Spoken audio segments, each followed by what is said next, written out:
Hi, I can barely see you all because of the lights, but yeah, good afternoon. I am Liz Steininger from Least Authority.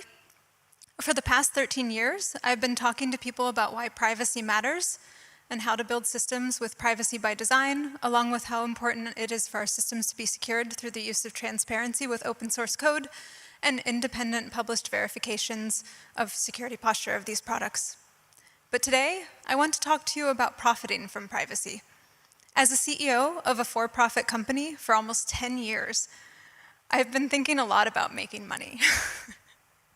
So, I believe that the time is now for us to take our noble sense of privacy as a human right and embed it into profit-making approaches.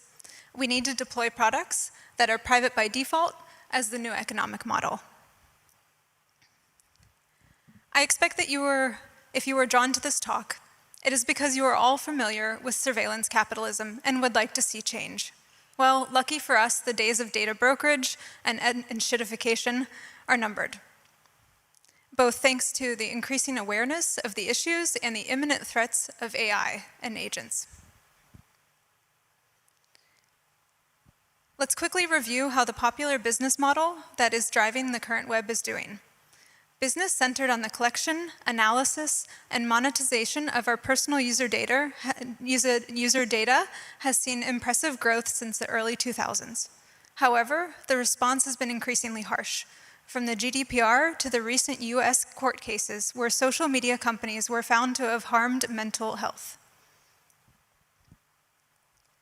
The cypherpunks created technology that aimed to respect privacy, and crypto promised an alternative with Web3 infrastructure, with Web3 trying to provide a new infrastructure. However, privacy-enhancing solutions are only now getting more attention and discussion. Since 2016, 10 years ago, when Zcash implemented zero-knowledge proofs in production, we've had the knowledge of how to utilize the advanced cryptographic building blocks like this. Yet, we are still seeing many mainstream products mimic the issues found in Web 2. Surveillance and a lack of concern for user data has become the default, as it was before. To move beyond this, we need to have a more nuanced conversation about what really should be transparent and what should be private by default. I find it helpful to think about the power dynamics, holding those with power accountable while providing agency to those previously without it. To oversimplify it for the sake of brevity, we need to make transparent how the system functions while the privacy control of personal data remains with the user. The Cypherpunks Manifesto captured what we had known for more than a century and has been reignited by surveillance capitalism. Privacy is not an individual affair for the one who has something to hide. It is a collective endeavor, and like all human rights, our societies suffer when it is not upheld by our day-to-day interactions.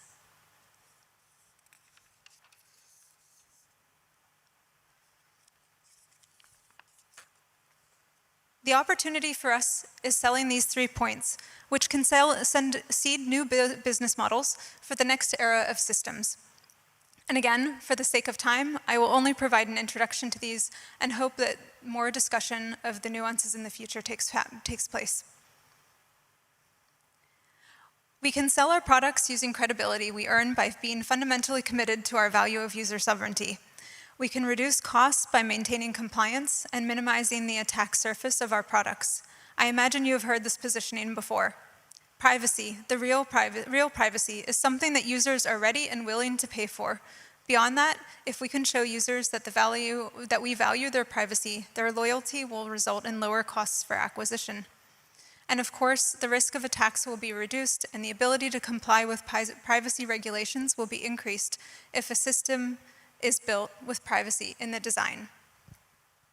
Legal and policy frameworks can create obligations, but system architecture ultimately determines what can be enforced and verified. Signal and Tor are good examples of this. However, they are not-for-profit companies. Although their choice to be nonprofit makes sense, we cannot expect that the future of our technology can be adequately competitive without profit.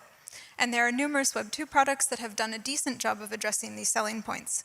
In the case of Web3, the practices of open source code, published reports, and new governance models are critical for earning credibility. And security efforts have improved over the years, with many projects getting regular security audits and decentralizing the control. However, the use of privacy by default approaches is still lacking, resulting in unfulfilled promises about privacy being a key feature of the Web3 revolution. And although data protection rights aim to empower individuals while restricting how organizations use and process data, in practice, the experience of control often falls short of expectations. The organizational and accountability-based model of control embedded in regulations like GDPR does not fully reflect the operational logic of modern data systems.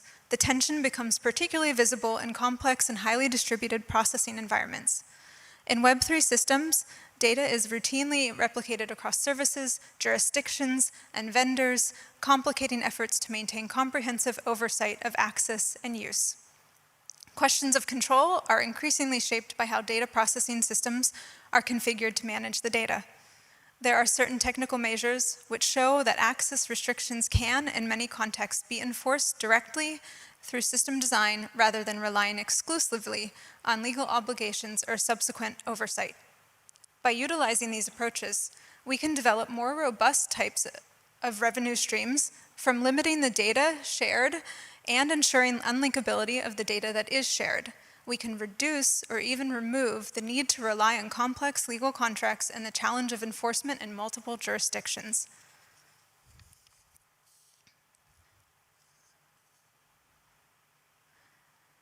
There are a variety of technical measures that can be utilized to implement new data management approaches, such as end-to-end encryption or user-managed credentials, along with other cryptographic techniques, including zero-knowledge proofs.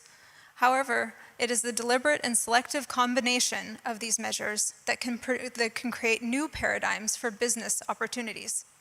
For example, we created Double-Blind Armadillo for Freely, which is a new wireless service that wants to know as little about its users as possible.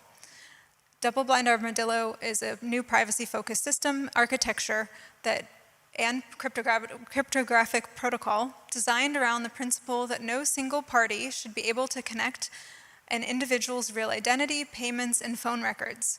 Customers should be able to access services, manage payments, and make calls without having their activity tracked across systems.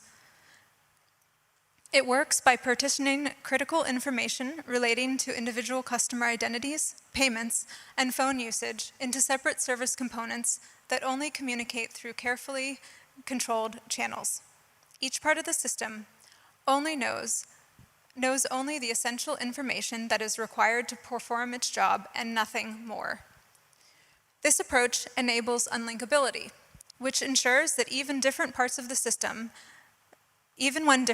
the system must cooperate to provide a service, no single party can piece together a full picture of who the individual is and what they do. Unlinkability thus prevents the creation of comprehensive behavioral profiles and, in turn, drastically reduces some of the risks commonly associated with data exposure. This is just one example of how the business functions can shift as a result of implementing the privacy property of unlinkability. So to recap, we're at the end of an era of surveillance capitalism. The fragile systems that were created are not sustainable for the long term, and the adversarial nature of the relationship between the company and the user has resulted in the enshittification of the products we rely on. Besides selling our credible commitment to privacy and the ultimate savings from risk reduction, we can also create new types of revenue generation and new market opportunities when we design data supply chains to function differently. We have an immediate opportunity. The default does not exist yet. We are no longer directly competing with the incumbents as the landscape is rapidly changing. Implementing data supply chains that prioritize privacy can allow us to profit in new ways. I could end here, but there is a bit more that I would like to add. So far, I've not mentioned the elephant in the room of the world, AI.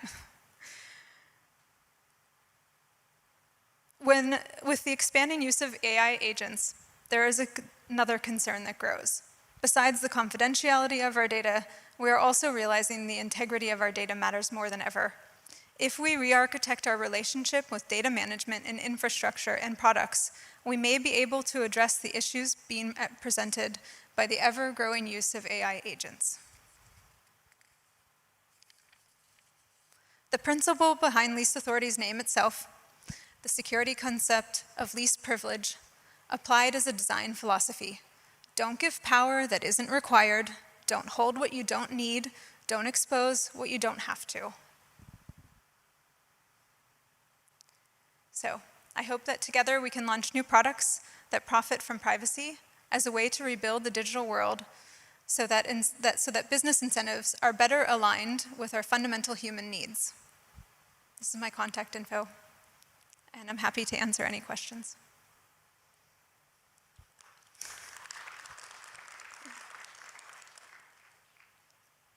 And thank you all for attending, and thank you to the ETHCC team.